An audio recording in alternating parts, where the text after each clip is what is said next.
Good morning, students. In today's lecture, I will discuss about other structures of protein like secondary, tertiary, and quaternary. In previous lecture, I told you about primary structure of proteins. Primary structures means the sequence in which amino acids are attached in a polypeptide chain. The secondary structure refers to the conformation which the polypeptide chain assumes as a result of hydrogen bonding. तो secondary structure क्या होगी? वो जो conformation आपकी polypeptide chain assume करेगी due to hydrogen bonding. अब depending upon the size of R group there are two type of secondary structure, alpha helix and beta pleated sheets.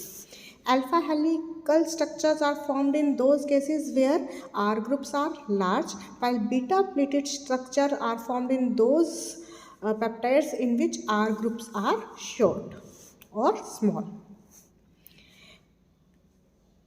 Alpha helical structure was postulated by Linus Pauling in 1951.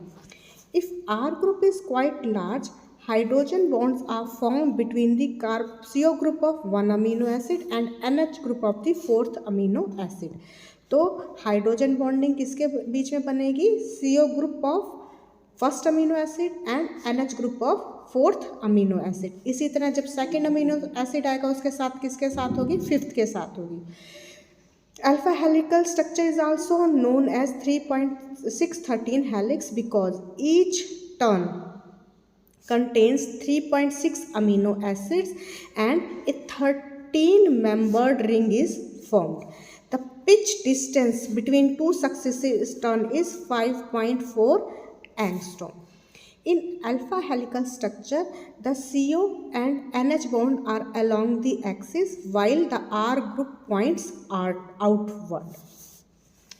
Many fibrous proteins such as alpha keratin in hair, nail and wool and myosin in fiber have alpha helical structure. Now next secondary structure is beta pleated sheets. Beta pleated sheet structure was also proposed by Linus Pauling in 1951. Beta pleated structure is formed in those peptides in which amino acid have R group, in which amino acid have small R groups. In beta pleated structure, the peptide chains are fully extended and form flat zigzag-like structures. These zigzag-like structures lie side by side and held together by hydrogen bonding. Each chain in beta pleated sheet is held by hydrogen bonding to the neighboring chains. Repeated distance between alternate amino acid is 720 pm in case of ideal case where R group is small, that is R group is H, that is in case of glycine. But where R groups are large, so as to accommodate these R groups, a little contraction in peptide chain takes place, so that the distance between two successive C groups decreases to 700 picometer, which leads to formation of pleats in these zigzag sheets. This is one R group, second R group, and distance between these two carbon having R groups is 720 picometer. This is an ideal situation when R group is H, but when R group is large, then so as to accommodate these bulky R groups, the distance decreases from contraction occurs and distance decreases from 720 picometer to 700 picometer, which results in the formation of pleats in beta sheets. These beta pleated sheets may be parallel or anti-parallel. When end terminals of all the extended peptide chain are in same direction, then it is known as parallel beta pleated sheets. When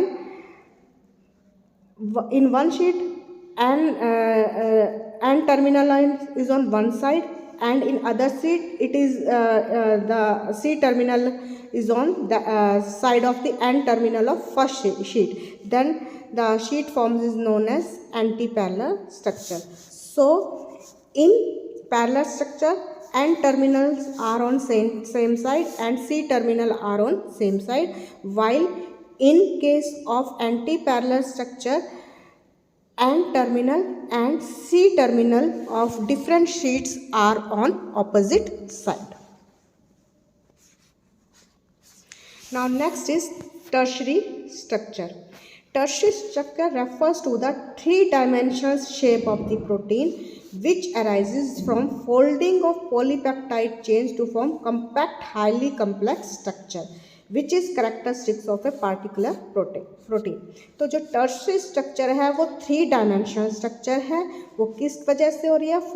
due to the folding of polypeptide chain, जिसके कारण वो उसको क्या दे रहे हैं? Compact complex structure की formation दे रही है. अब ये फोल्डिंग किन इंट्रैक्शंस के कारण होती है? The interaction commonly found in proteins are hydrogen bonding, dipolar electrostatic interactions और साल्ट ब्रिजेस, डाइसल्फाइड लिंकेजेस और हाइड्रोफोबिक या जिनको हम बोलते हैं वैन डर वाल इंट्रैक्शंस. अब हाइड्रोजन बॉन्डिंग कहाँ होगी? Between free NH group of lysine, histidine, tryptophan and free OH group and free acidic group. जहाँ पे भी एक क्या होगा? इलेक्ट्रोनेगेटिव एटम होगा और वो लिंक होगा किसके साथ? हाइड्रोजन के साथ लिंक होगा. और दूसरी जगह दूसरा कोई स्ट्रॉन्ग इलेक्ट्रोनेगेटिव एटम प्रेजेंट होगा, उनके बीच में क्या होगी? हाइड्रोजन बॉन्डिंग होगी. नेक्स्ट है डाइपोलर इलेक्ट्रोस्टैटिक इंट्रैक्शन और salt linkages. These electrostatic interactions occurs between polar substituent along the polypeptide chain. जो हमारा अमीनो एसिड है उसकी जो साइड चेन है उसमें जो पोलर सब्सटीट्यूएंट्स हैं उनके बीच में डाइपोलर इलेक्ट्रोस्टैटिक इंट्रैक्शंस होती है. These electrostatic interactions exist between additional carboxylic and amino group of aspartic acid and lysine respectively. Next is disulphide linkages. ये किस केस के अंदर होगी? सिस्टीन के अंदर, जहाँ पे क्या होता है? SH ग्रुप प्रेजेंट होता है. तो two polypeptide chain can also be link through oxidative coupling between two SH group to form SS bond. और ये SH बॉन्ड किस में होता है? सिस्टीन में होता है. तो SS bond between cysteine residues on adjacent chain form disulphide linkage. एक चेन में सिस्टीन है, वहाँ पे साइड चेन में SH ग्रुप हो गया. दूसरी चेन में सिस्टीन है, उसमें भी R ग्रुप जो हो गया, SH हो गया, वहाँ से H2 का लॉस हो गया, ऑक्सीडेटिव कपलिंग होगी और वहाँ क्या बन जाएगा? SS बॉन्ड बन जाएगा, जिसको हम बोलते हैं डाइसल्फाइड लिंकेजेस. कहाँ हो रहा है? जहाँ साइड चेन में क्या है? सिस्टीन अमीनो एसिड प्रेजेंट है. लास्ट है हाइड्रोफोबिक और वैन डर वाल इंट्रैक्शंस. ये आपको पता ही है. जहाँ R ग्रुप क्या हो गया? नॉन पोलर हो गया. वहाँ पे कौन सी इंट्रैक्शंस होती हैं? नॉन पोलर वैन डर वाल इंट्रैक्शंस होते हैं, जिनको हम और क्या बोलते हैं? Hydrophobic interactions. These are weak force of attractions between hydrocarbon like side chain which are non-polar in nature. अब ये जो स्ट्रक्चर है इसमें दिखा रखा है, ये आपका साइड चेन है, ये साइड चेन है, दोनों नॉन पोलर है. तो इनके बीच में कौन सी होगी? वैन डर वाल इंट्रैक्शन या हाइड्रोफोबिक इंट्रैक्शन जिनको बोलते हैं. ये सिस्टीन का CH2SH हो गया, CH2SH हो गया. यहाँ पे इन्होंने क्या बना ली? डाइसल्फाइड लिंकेज बना ली. यहाँ पे NH3 पॉजिटिव है, यहाँ पे साइड से चेन में COO नेगेटिव है। ये हिस्टिडीन है, इसमें NH3 पॉजिटिव आ जाएगा, या लाइसिन जिसमें NH3 पॉजिटिव एक एक्स्ट्रा NH2 ग्रुप होता है और एक साइड में एक्स्ट्रा COH ग्रुप हो तो ये आपस में क्या बना लेंगे, आयनिक बॉन्ड बना लेंगे। यहाँ पे जो हाइड्रोजन बॉन्ड की फॉर्मेशन दिखा रखी है कि यहाँ पे एक एक्स्ट्रा कार्बोक्सिलिक ग्रुप है, यहाँ पे इस सीरीन है इसमें एक्स्ट्रा क्या है, साइड चेन में OH ग्रुप है। तो कार्बोनिल जो कार्बोक्सिलिक एसिड का कार्बोनिल ग्रुप है वो इसके सीरीन के OH के साथ क्या बना लेगा, हाइड्रोजन बॉन्ड बना लेगा।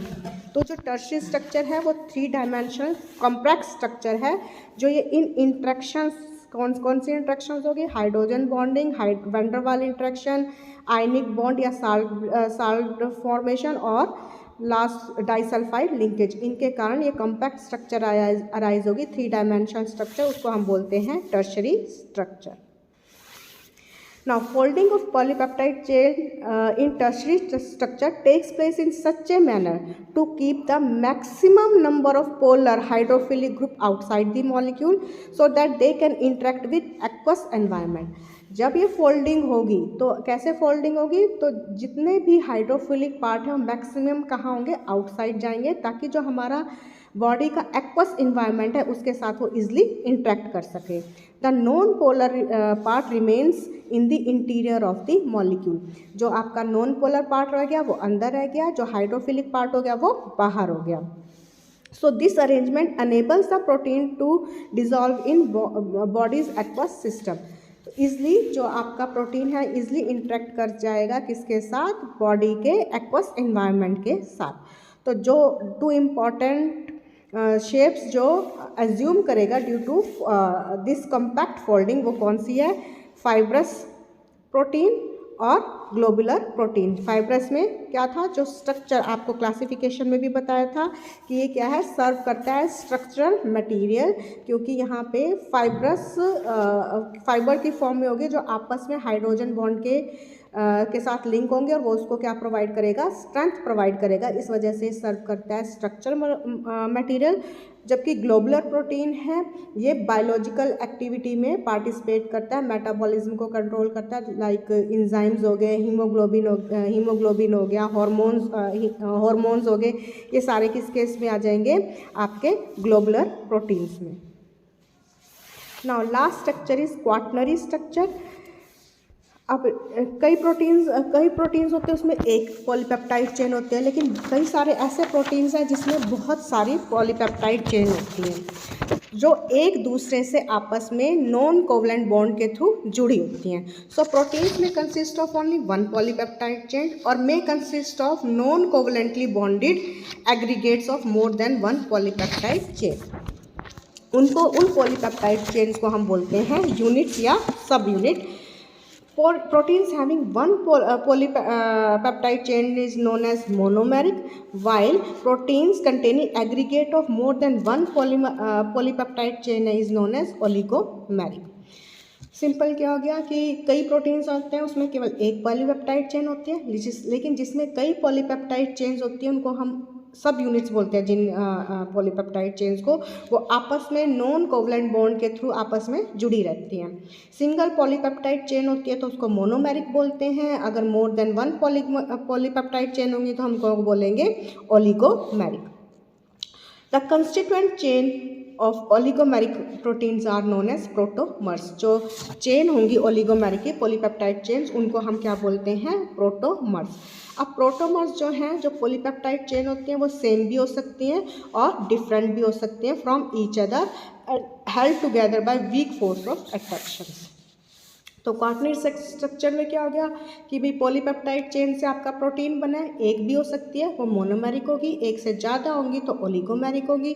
ओलिगोमेरिक चेन्स जो हैं वो जो यूनिट्स हैं वो सेम भी हो सकती हैं और डिफरेंट भी हो सकती हैं और वो एक दूसरे से आपस में वीक फोर्स ऑफ अट्रैक्शन से जुड़ी होती है।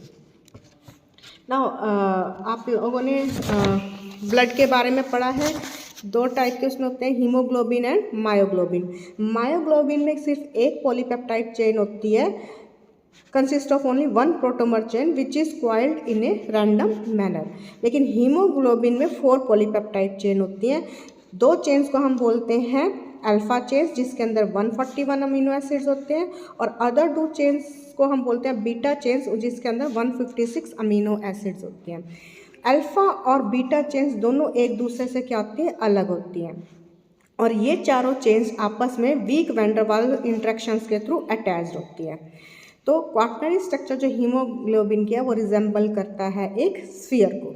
मायोग्लोबिन में सिंगल सब यूनिट होती है, जो हीमोग्लोबिन होती है उसमें 4 सब यूनिट होती हैं, 2 alpha consisting of 141 amino acids in A polypeptide chain, और 2 बीटा जिसमें पॉलीपेप्टाइड चेन में कितने होंगे अमीनो एसिड 146। ये चारों सब यूनिट आपस में किससे जुड़ी हुई होंगी, वैन डर वाल फोर्सेस से।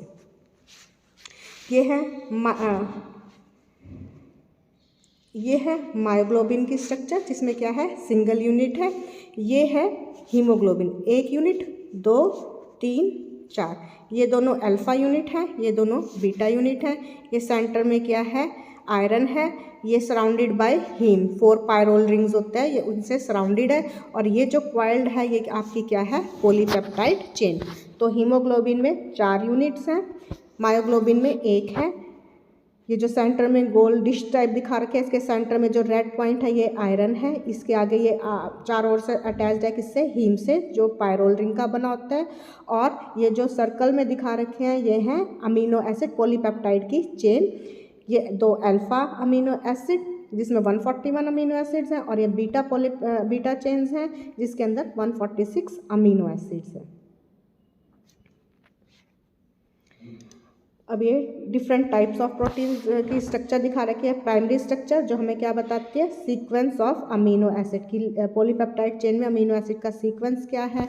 सेकेंडरी स्ट्रक्चर होगी alpha helical beta pleated sheet, और हर जगह ये नहीं होता कि पूरी चेन ही अल्फा हो, कहीं अल्फा हेलिकल स्ट्रक्चर होते हैं, कहीं बीटा प्लीटेड शीट होती है, कहीं रैंडम कॉइल होता है, कोई भी ना अल्फा स्ट्रक्चर प्रेजेंट होती है ना बीटा स्ट्रक्चर। ये टर्शरी स्ट्रक्चर है, 3 डायमेंशनल स्ट्रक्चर है, और ये क्वाटरनरी स्ट्रक्चर जिसमें डिफरेंट जो यूनिट हैं वो आपस में अटैच्ड होते हैं वीक वैन डर वाल इंटरेक्शंस के साथ। Now last topic of this chapter is denaturation and renaturation. अब डीनेचुरेशन क्या है, डीनेचुरेशन में भी defined as the loss of secondary tertiary और quaternary structure due to cleavage of non-covalent interaction or disulfide bonds that leaves peptide bond and primary structure intact। मतलब क्या हुआ कि डीनेचुरेशन में क्या हुआ, लॉस हो जाता है सेकेंडरी टर्शरी या क्वाटरनरी स्ट्रक्चर का। सेकेंडरी टर्शरी और क्वाटरनरी स्ट्रक्चर का लॉस हो गया, इस वजह से कौन से बॉन्ड टूट रहे हैं, नॉन कोवलेंट बॉन्ड यानी डाइसल्फाइड लिंकेजेस हैं, या जो हाइड्रोजन बॉन्डिंग की इंट्रैक्शन हो रही है सेकेंडरी या टर्शरी स्ट्रक्चर में, वो जो या week van der Waal interaction है उनका क्या हो रहा है, क्लीवेज हो रहा है। लेकिन जो कोवलेंट स्ट्रक्चर है, पेप्टाइड बॉन्ड है, और प्राइमरी स्ट्रक्चर है वो क्या रहेगी, इंटैक्ट रहेगी। तो लॉस किसका होगा, सेकेंडरी टर्शरी या क्वाटरनरी स्ट्रक्चर का। किस वजह से, due to cleavage of non covalent bonds like van der Waal interaction, disulphide interaction. लेकिन क्या है, पेप्टाइड बॉन्ड और जो प्राइमरी स्ट्रक्चर है वो क्या रहती है, इंटैक्ट रहती है। अब ये आपकी क्या है, प्रोटीन है। जब हम इसका डीनेचुरेशन होगा, डीनेचुरेशन किस वजह से होता है, पीएच में अगर क्या आ जाए, चेंज हो जाए, या फिर हम क्या डाल दें, पोलर सॉल्वेंट डाल दें। पोलर सॉल्वेंट इंटरफियर करेंगे हाइड्रोजन बॉन्डिंग के साथ, या फिर हम क्या कर दें, हीटिंग कर दें। तो इस वजह से चेंज जो आपका प्रोटीन है उसकी स्ट्रक्चर क्या हो जाएगी, सेकेंडरी टर्शरी और क्वाटरनरी स्ट्रक्चर उसका क्या हो जाएगा, टूट जाएगी। क्यों, क्योंकि उसके नॉन कोवलेंट बॉन्ड क्या हो रहे हैं, टूट रहे हैं। और ये किस वजह से हो रहा है, due to change in pH, introduction of polar solvents और एट हाई टेम्परेचर। अब डीनेचुरेशन से क्या हो रहा है कि जो है फिजिकल, केमिकल और बायोलॉजिकल प्रॉपर्टीज़ हैं प्रोटीन की, वो क्या हो जा रही हैं, चेंज हो रही हैं। तो most of the denaturation is irreversible, however in some cases are known where spontaneous re-raturation of unfolded protein to its stable tertiary structure occurs followed by recovery of its biological activity, और उसको हम बोलते हैं renaturation. ये क्या हो गया, आपका फोल्डेड कम्पैक्ट स्ट्रक्चर है, इस पे आपने हाई टेम्परेचर या फिर आपका पीएच चेंज कर दी, या फिर आपने पोलर सॉल्वेंट डाल दिए, तो कोवलेंट बॉन्ड क्या, नॉन कोवलेंट बॉन्ड क्या हो जाएंगे, टूट जाएंगे, और ये क्या हो जाएगी, इसकी प्राइमरी स्ट्रक्चर इंटैक्ट रहेगी और हमें प्राइमरी स्ट्रक्चर मिल जाएगी। वैसे तो जितना भी डीनेचुरेशन होता है वो इरिवर्सिबल होता है, लेकिन कुछ केसेस में अगर हम स्पॉन्टेनियसली कंडीशंस चेंज कर दें तो क्या हो जाता है, वापस रीनेचुरेशन हो जाता है, यानी कि वापस प्रोटीन जो है अपनी टर्शियरी